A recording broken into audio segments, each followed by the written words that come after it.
નમસ્કાર દર્શક મિત્રો, આપ નિહાળી રહ્યા છો N24 ગુજરાતી। તો નજર કરીશું આજના મહત્વના સમાચાર પર। જંબુસર નગરપાલિકામાં ચૂંટણીનો જંગ તેજ, ભાજપ કોંગ્રેસ અને આપના ઉમેદવારોનું શક્તિ પ્રદર્શન સાથે નામાંકન। જંબુસર નગરપાલિકાની આગામી ચૂંટણીને લઈને શહેરમાં રાજકીય માહોલ ગરમાયો છે। ભાજપ કોંગ્રેસ અને આમ આદમી પાર્ટીએ પોતાના ઉમેદવારો જાહેર કર્યા બાદ આજે ધામધૂમભેર નામાંકન પ્રક્રિયા પૂર્ણ કરી હતી। તમામ ઉમેદવારો વિજયના વિશ્વાસ સાથે પોતાના સમર્થકોના જોરદાર કાફલા સાથે નામાંકન કરવા પહોંચ્યા હતા। નામાંકન દરમિયાન ત્રણેય પક્ષોએ ભવ્ય રેલીઓ અને વરઘોડા કાઢીને શક્તિ પ્રદર્શન કર્યું હતું। શહેરના મુખ્ય માર્ગો ઢોલ નગારા અને ગાજતા અવાજોથી ધમધમી ઉઠ્યા હતા। મોટી સંખ્યામાં કાર્યકરો અને સમર્થકો ઉમટી પડ્યા। જંબુસર શહેરમાં ચૂંટણીનો માહોલ ચરમસીમાએ પહોંચ્યો હતો। પક્ષના ઝંડા, બેનરો અને સૂત્રોચ્ચારોથી સમગ્ર શહેર રાજકીય રંગે રંગાઈ ગયું હતું।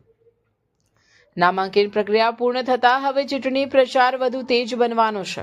મતદારોમાં પણ ભારે ઉત્સાહ જોવા મળી રહ્યો છે। હવે સૌની નજર આવનારા મતદાન અને પરિણામ ઉપર ટકેલી છે।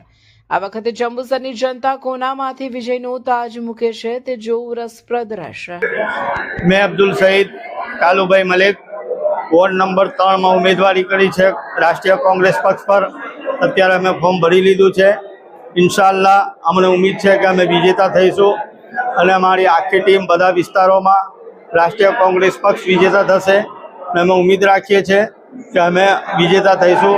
એટલે જે જંબુસર અમારા વોર્ડ નહીં પણ તમામ વોર્ડ, તમામ 7 વોર્ડની અંદર રોડ, રસ્તા, ગટર જે કંઈ બી પ્રશ્નો છે તેનો ઉકેલ લાવવાનો પૂરો પ્રયત્ન કરીશું। બસ પબ્લિકને અમને આગ્રહ છે કે અમને સાથ સહકાર આપે એ વિનંતી છે।